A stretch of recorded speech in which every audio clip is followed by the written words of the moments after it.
iQOO 15টি মূলত এমন একটি ফোন যা গেমিং এবং পাওয়ারফুল ইউজারের জন্য কথা মাথায় রেখে তৈরি করা হয়েছে। এই ফোনটিতে এবার প্রসেসর হিসেবে স্ন্যাপড্রাগনের বদলে মিডিয়াটেকের একদম লেটেস্ট ও কাস্টমাইজ ফ্ল্যাগশিপ চিপ ব্যবহার করা হয়েছে। সেই সাথে এতে রয়েছে একদম দানীয় ব্যাটারি। যারা এক চার্জে দীর্ঘ সময় গেম খেলতে চান বা ফোনে ভারী কাজ করতে চান তাদের জন্য এই ফোনটি আলটিমেট। ফোনটির ডিসপ্লেতে রয়েছে 6.82 ইঞ্চির LTPO AMOLED ডিসপ্লে।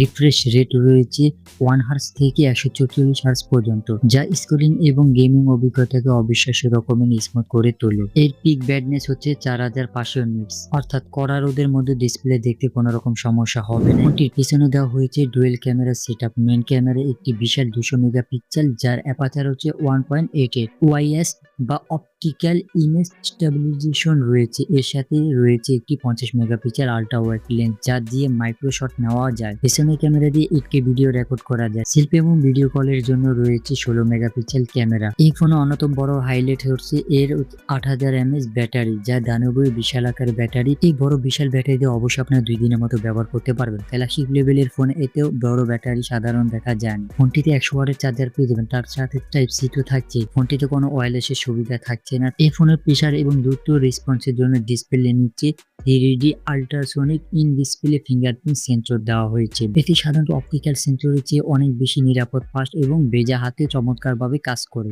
ফোনটিতে পৃথিবীর প্রথম চিপসেট হিসেবে ব্যবহার করা হয়েছে 3 ন্যানোমিটার MediaTek Dimensity 9500, আর এটা হচ্ছে একটি গেমিং চিপসেট। প্রসেসরকে বুস্ট করতে এবং গেমের ফ্রেম রেট ঠিক রাখতে এর সাথে iQOO এর নিজস্ব Q3 কো প্রসেসর ব্যবহার করা হয়েছে। 12GB 16GB যা LPDDR5X ultra RAM variant, 256GB এবং 512GB এবং 1TB পর্যন্ত আপনারা সাপোর্ট পেয়ে যাবেন। এখানে স্টোরেজ যা কিনা 4.1 UFS। কোনো রকম মাইক্রো SD কার্ড স্লট থাকবে না। ফোনটিতে আউট অফ দ্য বক্সে কথা বলতে গেলে এখানে Android 16 পাবেন এবং এর উপরে ভিত্তি করে কাস্টমাইজ OS। সাধারণত কি হয়, তাদের এই লেভেলের ফ্ল্যাগশিপ ফোনে 3 বছরের ম্যাচের অ্যান্ড্রয়েড আপডেট এবং 4 বছরের সিকিউরিটি প্যাচ আপডেট নিশ্চিত করে থাকে। আর ফোনটি কিন্তু গেমিং চিপসেট, যার ফলে গেমিং এর জন্য এটি একটি powerful house.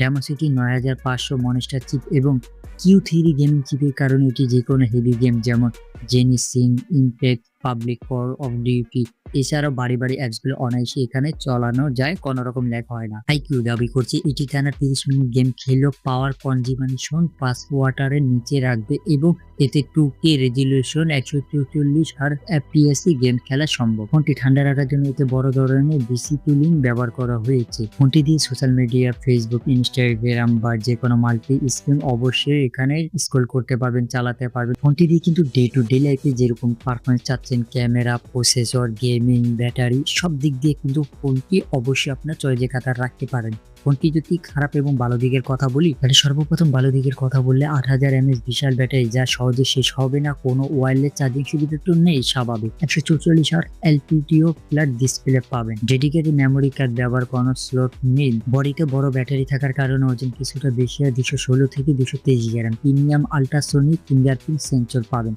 Selfie camera 16 megapixel, rear camera তুলনামূলক সাধারণত IP68 এবং IP69 ডাস্ট ও ওয়াটার রেজিস্টার হওয়াতে উচ্চ চাপের পানিতেও সহ করতে পারে। 3.5 mm হেডফোন জ্যাক পাবেন না। iQOO সাধারণত তাদের এই হাই এন্ড ফ্ল্যাগশিপ বা টি সিরিজের ফোনগুলো বাংলাদেশের বাজারে অফিসিয়াল লঞ্চ করে না, তাই এটি আপনাকে আনঅফিসিয়াল 12256GB যেটা হচ্ছে 75,000 থেকে 80,000 টাকা এবং 16GB 512GB হচ্ছে 88 থেকে 95,000। ফাইনালি যদি বলতে চাই এই ফোনটি কারা নেবেন, যারা কিনা ক্যামেরা চান, প্রসেসর চান, গেমিং চান এবং অলরাউন্ডার একটা ফোন চান যেটা দিয়ে আপনারা মাল্টি ইউজ করতে পারবেন এবং ব্যাটারি লাইফটা হতে হবে দীর্ঘস্থায়ী। ভিডিওটি কেমন লাগলো অবশ্যই আপনার মতামত জানাবেন এবং যারা চ্যানেল নতুন আছেন অবশ্যই চ্যানেলটি সাবস্ক্রাইব করবেন এরকম আরো টেক ভিডিও পাওয়ার জন্য।